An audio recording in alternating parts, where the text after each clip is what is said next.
Hey guys, zdravím vás dnes pri trošku netradičnom videu, ktoré som sa rozhodol natočiť pre vás.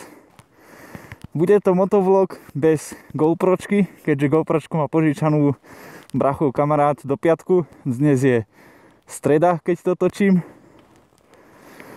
No a uvidíme, ako to vypáli. Dúfam, že sa vám bude video páčiť. Ak hej, tak viete, čo máte robiť. Dnešná epizóda bude viac o ťahaní soplov a slzení. Na tej mašine vám ukážem trochu pekných miest, konkrétne 3. No, môžeme sa do toho dať. Ale vôbec nemám tu najgíčovejšiu šatku na ksichte. Ani ju nemá 90% motorkárov, ktorí behajú po Slovensku, že? Nie. Užite si video.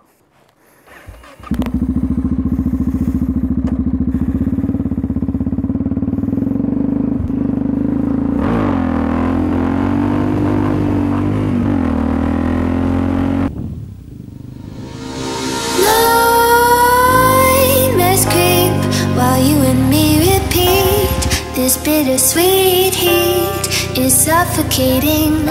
I'm waiting and always hesitating. Kryptonite desires set my heart afire. Heart on fire. Set my heart afire.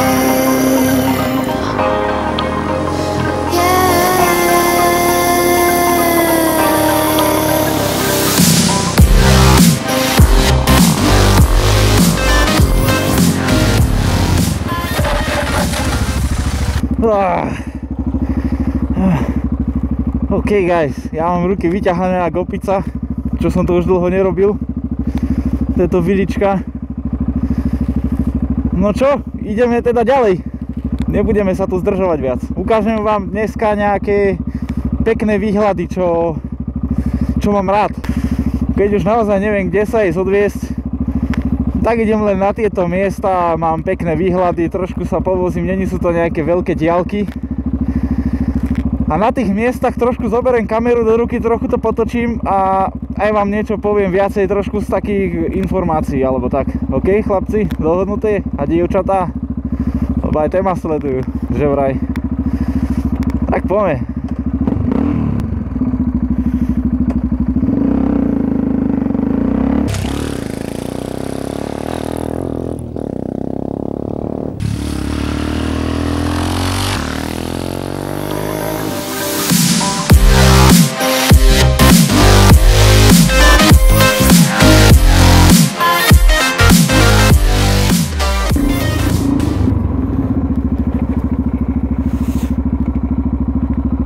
Takže sme na mieste, na druhom výhľade, ktorý som vám chcel ukázať. Zaparkujem to tu a trošku zoberiem kameru a pokecáme si o nejakých veciach, ktoré som vám chcel povedať. Dobre?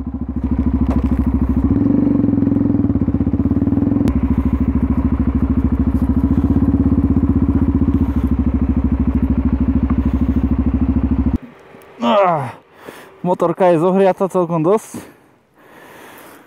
No a my sa pozrieme na ten kvalitný výhľad. No pozrite sa na ten perfektný výhľad. Neviem, či niečo budete vidieť. A dosť zrejme bude teraz počuť stroje z kamenolomu, ktorý je nedaleko. Ale toto je druhé miesto, ktoré mám rád a kde sa rád celkom zastavím.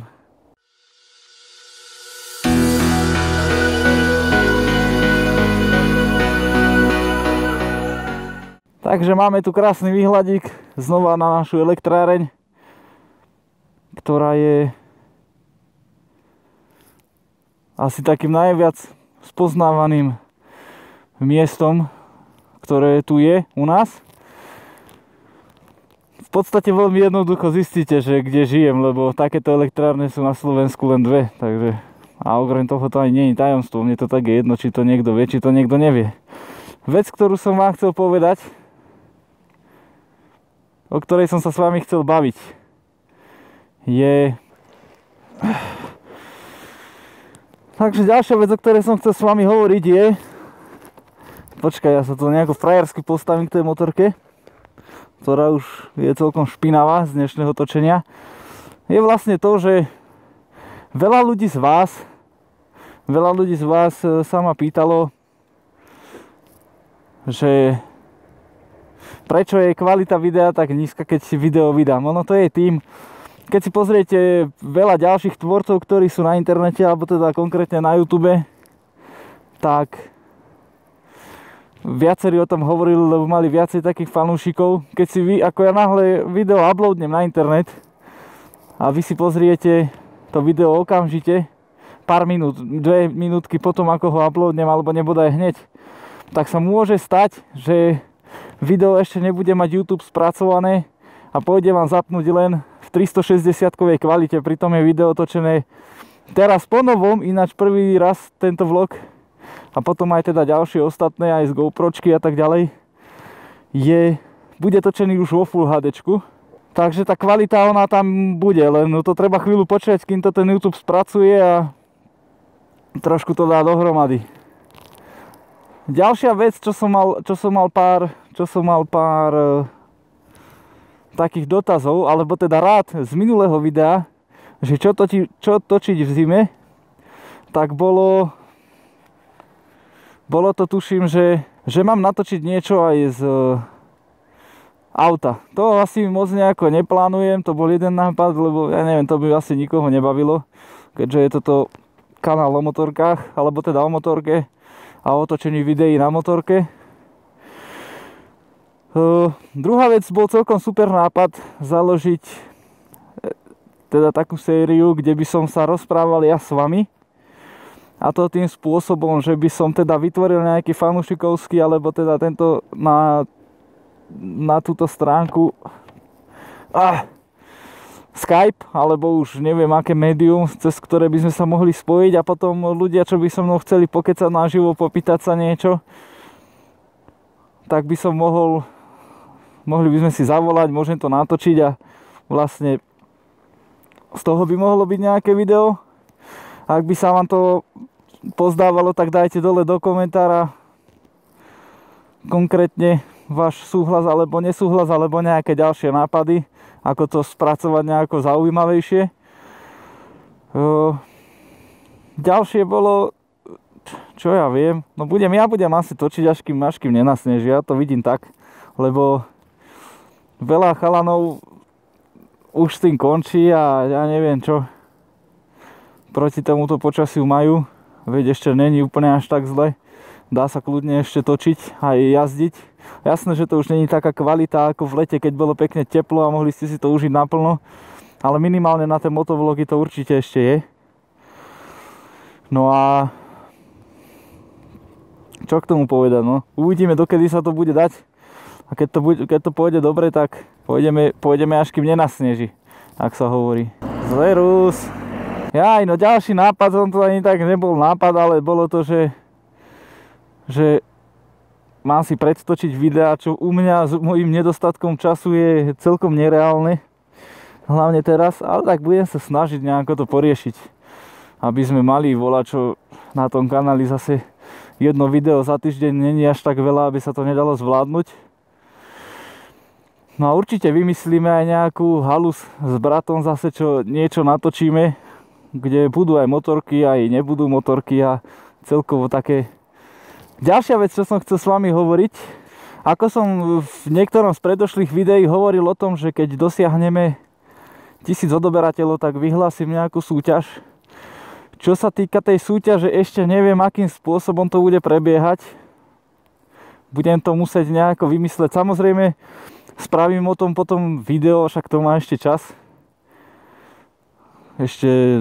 Ešte nie sme ani na 500, ale už sa tam trochu približujeme, takže preto to už bude na pol ceste, preto ma to napadlo, ale nie len kvôli tomu, ale hlavne kvôli tomu, že som to už riešil. Teda s jednou firmou, informoval som sa, že teda neviem, akým spôsobom to bude ešte prebiehať tá súťaž, ako to vymysleť, že ako sa zaradíte do tej súťaže. ako to nakoniec vyžrebujem, tak aby to bolo úplne náhodné. Samozrejme spravím z toho video, aby ste videli, že to nebolo tak, ako to býva väčšinou pri facebookových súťažiach alebo pri súťažiach iných, že ani nevidíš, že ako to ten človek žrebuje a či to prebehlo všetko v poriadku a či to není dohodnuté, že to vyhral nejaký kamarát alebo niekto z rodiny alebo tak. No dosral by som sa, keby pri tomto videu to vyhral niekto z mojich známych, ale to pochybujem, to až sa vás tam zapojí viac, tak ja si myslím, že to šanca není. Ale o čom som chcel hlavne hovoriť, ja už som kontaktoval jednu firmu ohľadom tohto, len tak informačne sme sa teda bavili cez maily, že sa bavila pani s konateľom a teda bude to, že môžeme to tak urobiť a bude to teda vymyslené spôsobom tým, že ja teda zaplatím nejakú sumu.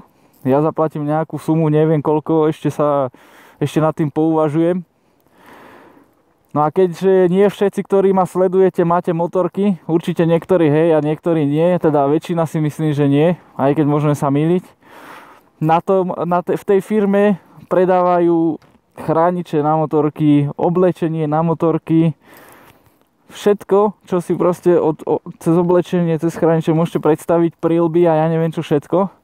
Aj offroadové, aj normálne cestné, proste všetky kategórie, cez rôzne doplnky a takéto pičovinky. Ale majú tam aj, čo mňa zaujalo najviac, majú tam aj obyčajné normálne oblečenie, čo je mikiny, vetrovky, ja neviem, či tam nejaké trička neboli, šiltačky, rukavice, okuliare a také, no proste majú tam toho dosť. Tak som sa s tou firmou bavil, bude to teda vybavené, že ja nejakú sumu zaplatím a oni na tú sumu vydajú špecifický kód, ktorý potom, keď vy pri objednávke zadáte, ten kód, ktorý oni mne vystavia, ja ho potom výhercovi napíšem a keď ten kód potom pri objednávke z tej stránky vy zadáte, tak buď budete mať zľavu v tej sume, ktorú tam ja zaplatím, buď budete mať zľavu z nejakého drahšieho výrobku, alebo ostatok si doplatíte, alebo si môžete kúpiť výrobok práve v tej cene nejaký, alebo nejaký lacnejší, alebo si zobrať viacej tých výrobkov lacnejších, aby to dorovnalo tú sumu a ja neviem, však to už bude proste na vás, ako to vyriešite. Ide len o to, že ak si aj zoberiete niečo drahšie, alebo chceli by ste niečo iné a drahšie stade, tak zadáte tam tento kód a zľavu budete mať v tej sume, ktorá tam bude zaplatená. Takže toto by bolo vybavené a je to celkom jednoduché. Myslel som, že sa to bude riešiť formou poukážky alebo tak, ale nie, bude to takto elektronicky, čo je šikovné. A obchod je aj dováža aj na Česko, aj na Slovensko, čo je výhoda. Samozrejme. Výhoda pre nás, keďže ma sledujú aj ľudia z Česka, aj zo Slovenska. Zdravím vás všetkých. A my ideme na výhľad znovu a potom sa presunieme na 3. miesto, kde vás zoberiem a tam to ukončíme a uvidíme, ako sa vám bude video páčiť.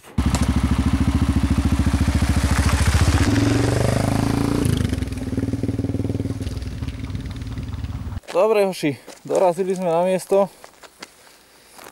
Tu je taká reštaurácia alebo niečo. Nahrávam už zvuk z kamery, lebo už sa mi nechcelo nastavovať. Zoberiem vás na tú vyhliadku. Mašina utrpela nejaké blatové škvrny, ktoré budeme musieť vyriešiť. No a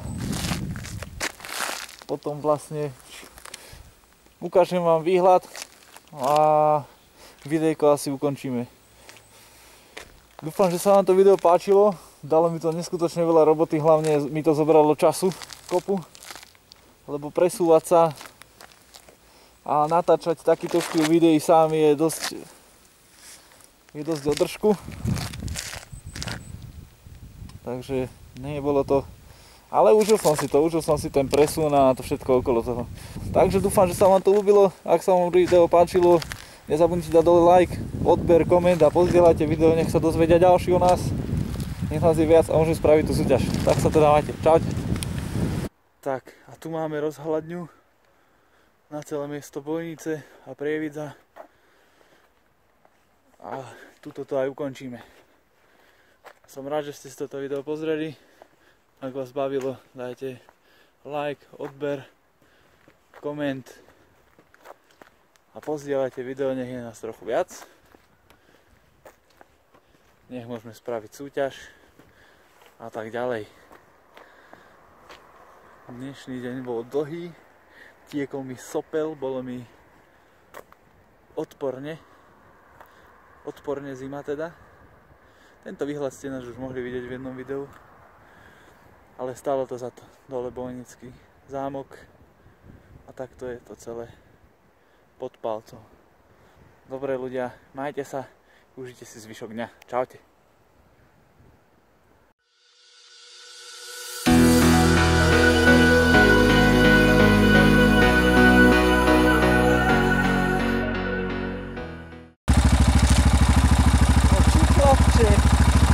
Kameru zabudol, no nehovor. Ešte natáčanie malo jednu jedinú obeť. To moju motorku, aha. Na every day. Pretože I am for Russia, tak ešte na every day. To sme si tu není, keď stále moje super motorkárske boty tiež utrpeli. Budem musieť nájať nejakého cigania a dať mu 2 eurá, nech mi to umie, alebo čo. Jaj, boha, no poďme preč.